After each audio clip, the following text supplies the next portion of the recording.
বহুত ভাল লাগিছে বহুত ভাল লাগিছে আৰু আমাৰ গোটেইখিনিয়ে আমি আৰু কাম কাজ কৰি আগুৱাই যাম ৰাইজৰ হকে কেনেকে জিতিলে আপুনি টছত ভাগ্যই সাথ দিছে নি হয় পিছলৈকে কি পৰিকল্পনা ৰাইজৰ হকে কাম কৰিম আপোনাৰ নামটো কি আছিল জানমণি শইকীয়া কোন দলত সাপোৰ্ট কৰিব বিজেপি পঞ্চায়ত 18 নম্বৰ নং মাজদিয়া গাঁও পঞ্চায়ত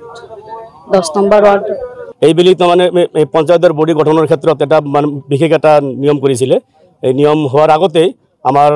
যিসমূহ পঞ্চায়তের প্রতিনিধি জয়ী হয়েছিল আমার মাজদিয়া 98 নম্বর মাজদিয়া গাঁও পঞ্চায়তের পৰা 10 গৰাকী ওয়ার্ড মেম্বারে আমার ভারতীয় জনতা পার্টির নেতৃত্বত সরকারের প্রতি আকৃষ্ট হয়ে 10জন মানে এহত সংখ্যাই আমার ভারতীয় জনতা পার্টিত যোগদান করেছিল আর মানে যদিও মানে ক্যান্ডিডেট দুগৰাকী আছিলে তার মাজতে হয়তো সরকারের যেটো অধিসূচনা বা সরকারের যেটো বিধিবিধান আছে এই বিধিবিধান মতে মানে বডি গঠনের যেটো নিয়ম হয়তো টস করেছে নাইবা মানে কিবা একটা মানে সিস্টেম করেছে সেই সিস্টেমতো আমার মানে আলটিমেটলি আমার এই 98 নম্বর পঞ্চায়েতত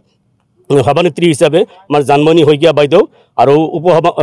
উপসভানেত্রী হিসাবে সারজিনা আহমেদ বাইদেউ ডাঙৰীয়ানী এই টসৰ জৰিয়তে যোগদান হয়েছে এই ক্ষেত্ৰত আমাৰ তাৰাবাৰী মণ্ডল সমিতিৰ তৰফৰ পৰা সমূহ সভানেত্ৰী আৰ উপসভানেত্ৰী দুয়োগৰাকীকে আন্তৰিকভাবে ধন্যবাদ জ্ঞাপন কৰিছোঁ আশা ৰাখিছোঁ যে এই মাজদিয়া পঞ্চায়তৰ যি 10 গৰাকী ওয়ার্ড সদস্য আমার ভারতীয় জনতা পার্টির প্রতি আকৃষ্ট হয়েছে বেলেগ বেলেগ পঞ্চায়েততো যাতে আমার